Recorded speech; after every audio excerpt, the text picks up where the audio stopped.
Neymar হয়তো কখনোই বিশ্বকাপ ট্রফিটা উঁচিয়ে ধরতে পারবে না, আর সত্যি বলতে তার আর বিশ্বকাপ জেতার দরকারও নেই, কারণ সব গল্পকে জোর করে শেষ পর্যন্ত মেলাতে হয় না। কিছু অসম্পূর্ণতা, কিছু শূন্যতা নিজেই একটা আস্ত সুন্দর গল্প হয়ে বেঁচে থাকে। নেইমার হলো ঠিক তেমনই এক অসমাপ্ত রূপকথা। নেইমার মানেই সেই অবিশ্বাস্য গতি, চোখের পলকে ডিফেন্ডারদের বোকা বানানোর ড্রিবলিং, আর মাঠের ভেতরের সেই বাঁধভাঙা আনন্দ। কিন্তু একই সাথে নেইমার মানেই ক্যারিয়ারের অর্ধেক সময় হাসপাতালের বেডে কাটানো এক ট্র্যাজেডি। পিএসজি তো যখন 222 মিলিয়ন ইউরোর রেকর্ড ট্রান্সফারে গেল, সারা বিশ্ব ভেবেছিল এবার সে মেসি রোনালদোর সিংহাসন কেড়ে নেবে, কিন্তু নিয়তি অন্য কিছু লিখে রেখেছিল। 6 বছরে 100 এর বেশি ম্যাচ মিস করলো শুধু ইনজুরির কারণে। মেটা টার্সাল ভেঙেছে, গোড়ালি মচকেছে, লিগামেন্ট ছিঁড়েছে।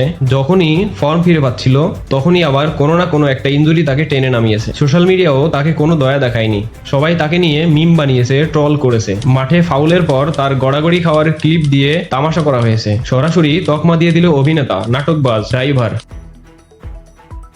2023 সালে যখন আল হিলালে গেল, প্রথম ম্যাচগুলোর পরেই ছিঁড়ে গেল হাঁটু লিগামেন্ট। 31 বছর বয়সে এই ইনজুরি হওয়া মানে যে কোনো প্লেয়ারের ক্যারিয়ার ওখানেই শেষ। সবাই ধরে নিয়েছিল নেইমারের চ্যাপ্টার ক্লোজ। ব্রাজিলের মিডিয়া, ফুটবল পণ্ডিতরা সাফ বলে দিল 2026 বিশ্বকাপ তার পক্ষে খেলা অসম্ভব। কিন্তু লোকটা আবার ফিরে আসলো। 2025 সালে ফিরে গেল নিজের শিকড় সান্তোষে। সেই মাঠ, সেই চেনা গ্যালারি, একটা ম্যাচ খেলে শরীরকে আবার চেনা ছন্দে ফেরানোর লড়াই শুরু করলো। আর এই বছর মে মাসে বিশ্বকাপের ঠিক আগ মুহূর্তে যখন আবার কাফ মাসলে গ্রেড 2 ইনজুরি হলো, তখন পুরো দুনিয়া আবার হাসলো। কিন্তু আজ 2026 বিশ্বকাপে সে ব্রাজিলের স্কোয়াডে ঠিকই জায়গা করে নিয়েছে। কোচ তার উপর ভরসা রেখেছেন, আর সবচেয়ে বড় কথা হলো সে নিজের ওপর থেকে বিশ্বাস হারায়নি। এবার নিজেকে একটু নেইমারের জায়গায় বসিয়ে দেখো। আমাদের একটা ছোট কাজে কেউ সমালোচনা করলে, একটা ফেসবুক পোস্টে 2-4টা বাজে কমেন্ট পড়লে, বা মানুষ হাসাহাসি করলে আমরা ভেঙে পড়ি, সোশ্যাল মিডিয়া ডিঅ্যাক্টিভেট করে লুকিয়ে যাই, কাজ করা বন্ধ করে দেই। আর নেইমারকে নিয়ে বছরের পর বছর ধরে কোটি কোটি মানুষ ট্রল করেছে, মিম বানিয়েছে, তবু সে প্রতিবার ভাঙা হাঁটু আর ক্ষতবিক্ষত শরীর নিয়ে মাঠে ফিরে এসেছে। কেন ফিরেছে? শুধু ফুটবল খেলার জন্য? না, নিজের ভেতরের একটা জেদ আর অসম্পূর্ণ স্বপ্নকে তাড়া করার জন্য।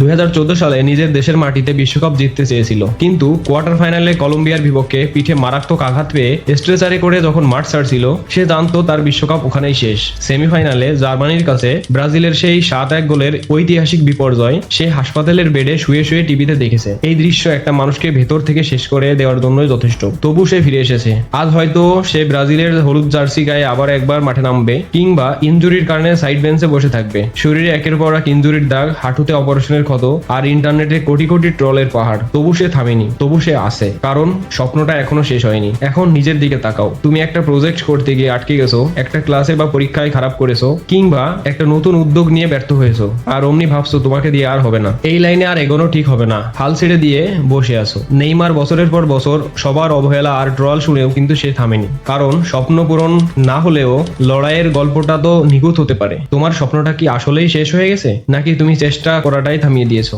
লড়াইটা যদি এখনো শেষ না হয়ে থাকে, তবে আবার উঠে দাঁড়াও, পছন্দ তোমারই।